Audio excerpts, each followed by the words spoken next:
गया ईद का दिन आ गया। Welcome back. दिल से खैर से ईद मुबारक। आप देख रहे हैं इमरान और अर्मिला के साथ, और उम्मीद है कि जैसा कि हमने कहा कि आपका वक्त अच्छा ही गुजर रहा होगा हमारे साथ। एक हसीन इम्तिजाज मौजूद है, और मैं ज़ाती तौर पे एक होस्ट के तौर पे बड़ा कम होता है कि आपको जो पैनल है वो बड़ा दिल के करीब होता है, आपको अच्छा लग रहा होता है। This is one of the days and I am very happy. आप थोड़े नर्वस भी होते हैं, आपको पता है? डेफिनेटली होते हैं, जब इतनी बड़ी शख्सियात हों तो इट इज़ ऑब्वियस।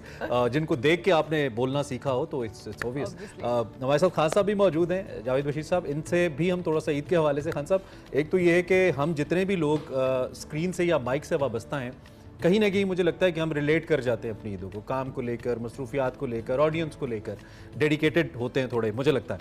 लेकिन मैं आपसे जानना चाहता हूं कि आपकी ईद क्या आम जो लोग हैं उनसे मुख्तलिफ होती है, या बतौर फ़नकार या ज़्यादा मसरूफ़ होती है, कैसी होती है आपकी? जी, अमूमन तौर पे जो फ़नकार लोग हैं या गाने वाले लोग हैं, उनकी ईदें ऐसी होती हैं कि मेरी अभी तो कोरोना की वजह से ईद अल्हम्दुलिल्लाह पाकिस्तान में करेंगे, ट्रैवलिंग इतनी नहीं। हाँ, लेकिन उससे पहले इंडिया जा रहे होते थे, टोरंटो जा रहे होते थे, वापसी पे रास्ते में ईद होती थी।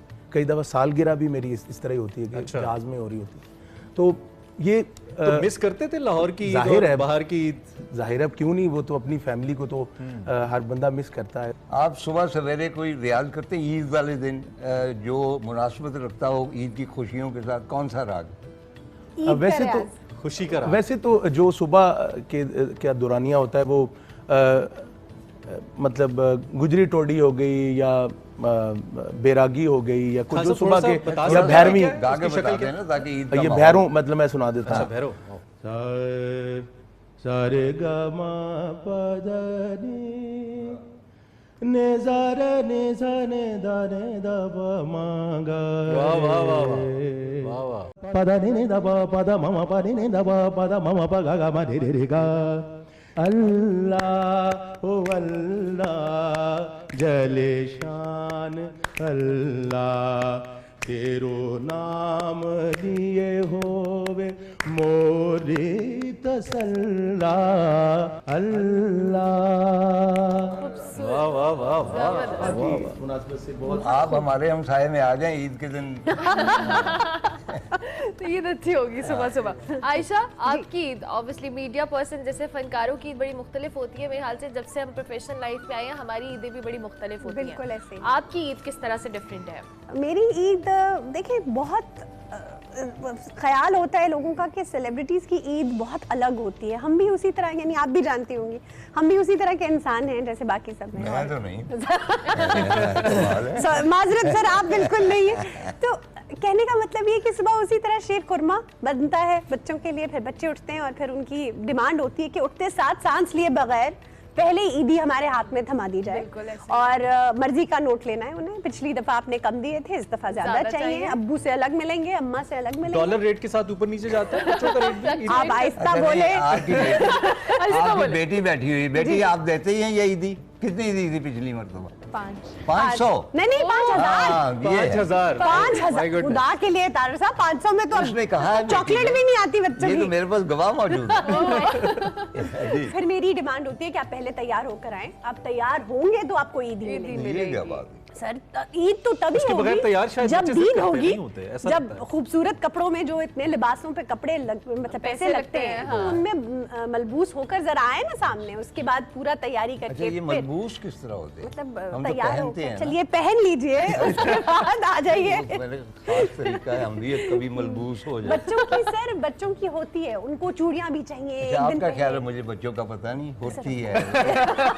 अच्छा, हर लड़की ये समझती है कि पहले बच्चे उसी ने पैदा किए हैं। अच्छा तारक साहब, देखिए आप मेरी टांग खींच रहे हैं, मुझे बहुत मजा आ रहा है। लेकिन हकीकत यही है कि हर बच्चा समझता है कि जो मेरी ईद है ना वो अलग है। लेकिन मैं एक टांग नहीं खींच रहा, तो मेरी बेटी भी इसी तरह ही करती है। बच्चों, अबू आपको क्या पता हो कि बच्चों को किस तरह पाल दिया? मैंने कहा जी हमें हाँ जी, बिल्कुल सही। अब इस सेट पे बैठी हुई सबसे खामोश खातून जो काफी देर से खामोश है, उनसे बात करते हैं। मेरी मैंने मेरे ख्याल से साइकोलॉजिस्ट का जितना सारा बस चुप करके सुन रही हूँ, किसने क्या छोड़ दिया वो मैं बोल लूंगी। अच्छा चलें, अब आप वो बोलिए जो सबने छोड़ दिया। दूसरा ये भी बताइए कि बतौर होस्ट आपकी, आई थिंक हमारे साथ ये पहली ईद है। वैसे भी पहली ईद है तो होस्ट, या इससे पहले कर चुकी हैं आप?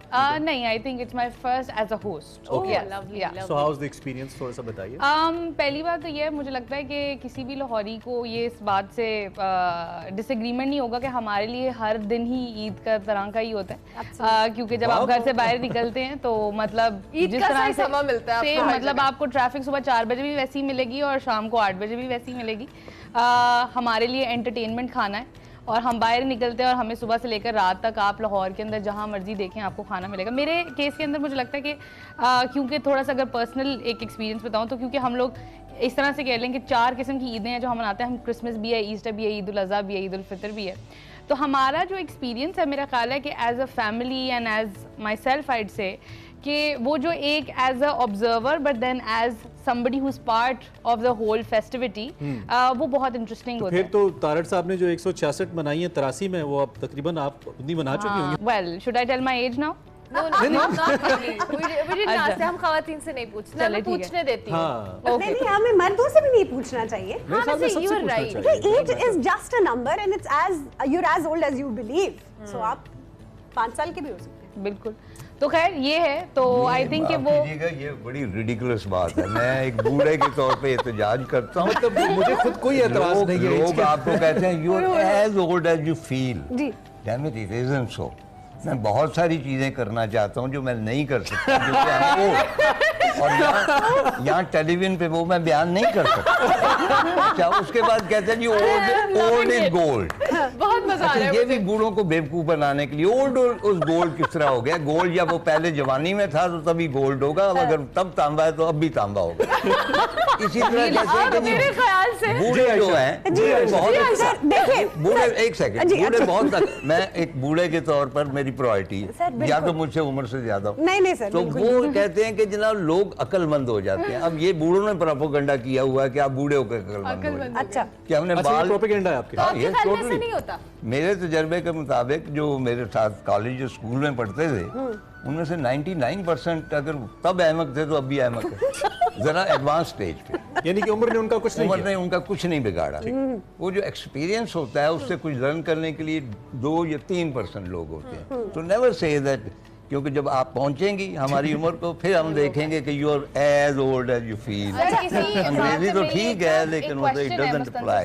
कि आपको क्या सर लगता है मेरी की कि तरफ जी, जरा देखिए। जी, जी। हाँ, मेरा एक छोटा सा सवाल है कि अभी क्योंकि आप एज के बारे में बात करें तो आपको लगता है कि कई दफ़ा जब आप हमें देखते हैं या यंगर लॉट को देखें, अपनी एज से कम के लोगों को देखें, जब वो जिस तरीके से ईद मनाते हैं तो आपको कुछ थोड़ा स्टूपिड सा लगता है कि ये क्या कर रहे हैं? नहीं, मुझे मतलब आई एंजॉय दिस एज।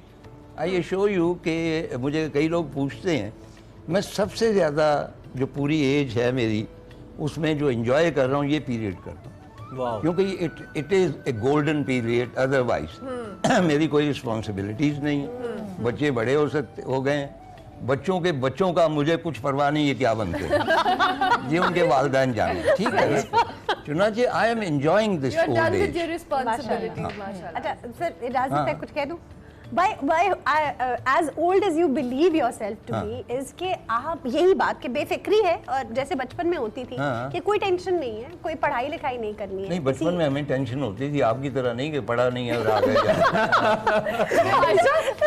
पागल हो जाते हैं, कवर टाइप लग रहे हैं। हमारे साथ कवि खान जो मेरे लब कवि खान साहब मुस्कुरा रहे हैं। सर आप बताएं, ये आप एग्री नहीं करते हैं? मैं कुछ फैसला करा दीजिए। मैं ये एग्री नहीं करता। ये तो बहुत शरीर है ताड़ साहब, मुझे आज पता चला। इतनी दोस्ती हमारा। नहीं तस्वीर हो जाए। असल में मेरे ख्याल में जहाँ तक मैं समझता हूँ कि जो ज़िंदगी जितनी भी है उसके कुछ जैसे क्या 7 स्टेजेस वगैरह वाली बात, अगर उसको ना भी आप समझें, कुछ ना भी करें, तो उसमें चेंज बड़ा ज़रूरी है।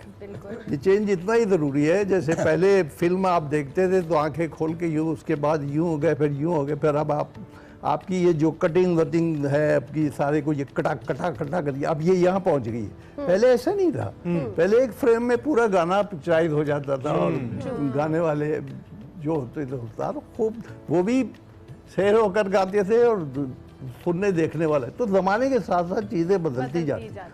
इसलिए अगर मैं वो ही रूप धार लूँ अपना जो मेरे बचपन का था और मैं ईद मनाऊं और ये करूं और सालगिरह मनाऊं तो फिर अच्छा नहीं लगेगा मेरे ख्याल। तो then you say तो मुझे age is not behave just जो a number. करना है, जो बात करनी है, मुझे वो इस तरह करनी है कि दूसरे को अच्छी लगे। ये रियलाइज हो कि आपने अपनी उम्र इस हिसाब से गुजारी है? मैंने इस हिसाब से गुजारने की कोशिश की। ऑफ कोर्स मैं तबन बड़ा एक संजीदा सा आदमी हूँ और नहीं भी हूँ, ये नहीं है, मैं बहुत शरारती आदमी हूँ। मतलब मेरे एक उसूल है कि भाई मैंने सोचा 20, 25, 30 साल पहले कि ये जब लोग मुझसे मिलते हैं तो वो चले जाते हैं तो बाज़ बात मुझे बड़ी तकलीफ होती है कि यार ये मैं तो चाहता था ये मुझसे 2 मिनट बैठ के बात करे, ये तो चला गया। तो फिर मैंने खुद ही फैसला कर लिया कि जब आप किसी से मिलते हैं, कोई आपसे मिलना चाहता है तो उतना मिलें जितना वो मिलना चाहता है, तो आपको तकलीफ नहीं होगी। वाह वाह बहुत। अगर आपने मिलना चाहा कि आप 5 मिनट से वो 1 मिनट में चला गया, ओके सी यू, तो फिर तो बहुत तकलीफ होगी। तो मैं बड़ा रिलैक्स कर ये गया। आपको रिलैक्स कर देती है। उसके बाद मुझे एक चीज़ ने और बहुत ज़्यादा रिलैक्स किया, ये दुख सुख, ये वो परेशानियाँ, ये वो। तो एक दिन मैंने बैठकर सोचा कि यार ये क्या मुसीबत है कि सुबह से आप सोचने लगते हैं अब क्या होगा, ये क्या होगा, कल ये हो जाएगा, परसों ये हो जाएगा। तो मैंने सोचा कि यार सारा कुछ गैप, ये जो बीच का है या लकीर है या जो कुछ भी है या जो भरा हुआ है, तो इसको ख़त्म करने के लिए क्या तरीका है? वो ये कि मैं कौन हूँ, भाई मैं एक इंसान हूँ और मैं कैसे आया दुनिया में और मुझे चला जाना है। तो ये बीच की जो सारी चीज़ें हैं ये मेरी परेशानियां तो नहीं है। तो ये जिसकी परेशानियां हैं कदम निकालते वक्त कहो मैं चल रहा हूँ, अब जिम्मेदारी तेरी है, तो आप आराम से रहते हैं सारा दिन। तो मैं ज़रा थोड़ा सा ये फिर ऊपर से हम जब पढ़ते हैं और कभी जी चाहता है पढ़ने को, तो ये लोग हमें दीवाना बना देते हैं बाकायदा कि यानी अब अगर मेरी दोस्ती ज़िंदगी में या किसी से है या बहुत अहम है मेरी लाइफ में, वो यही है मौसूफ। फिर कहेंगे कि बड़े और लीजेंड, एक तो मुझे ये लेजेंड हैं और वो बड़े हैं और यही सब बड़ी खूबसूरती से कवि साहब बहुत बहुत तकलीफ होती है। खान साहब ने बूढ़े होके शराफत का लिबादा ओढ़ लिया। अच्छा, मैं चश्मदीद गवाह हूँ, माल रोड 50s 60s की, और उसके ऊपर स्पोर्ट्स गाड़ी सुर्ख रंग की, और शर्लाटे बढ़ती हुई जा रही है और बीच में यंग कवि खान यूं करके बाल बाल बना के, और जिधर देखते थे खवातीन बेहोश। क्या बात है। अब मतलब है कि अब ठीक है, इस उम्र में आके आप एक्सेप्ट तो नहीं करेंगे, लेकिन हमने देखा हुआ है। मैं इस कन्वर्सेशन को जितना एंजॉय करी हूं, मेरा इस कन्वर्सेशन को तोड़ने का दिल नहीं कर रहा। और सिर्फ ये कहा जा सकता है कि बात चल निकली है, अब देखें कहाँ तक पहुंचे। तो हम एक ब्रेक ले लेते हैं मेरे ख्याल में। हाँ, ब्रेक लेते हैं। आयशा, हम दोबारा से इस डिस्कशन को कंटिन्यू करेंगे। हमारे साथ कवि खान साहब हैं, मुस्तंसर हुसैन तार साहब हैं, मेरी है, आयशा हैं, जावेद साहब हैं, इन सबसे हम गुफ्तगू करेंगे। वक्त एक ब्रेक का। दिल से खैर से ईद मुबारक। आ गया ईद का दिन आ गया।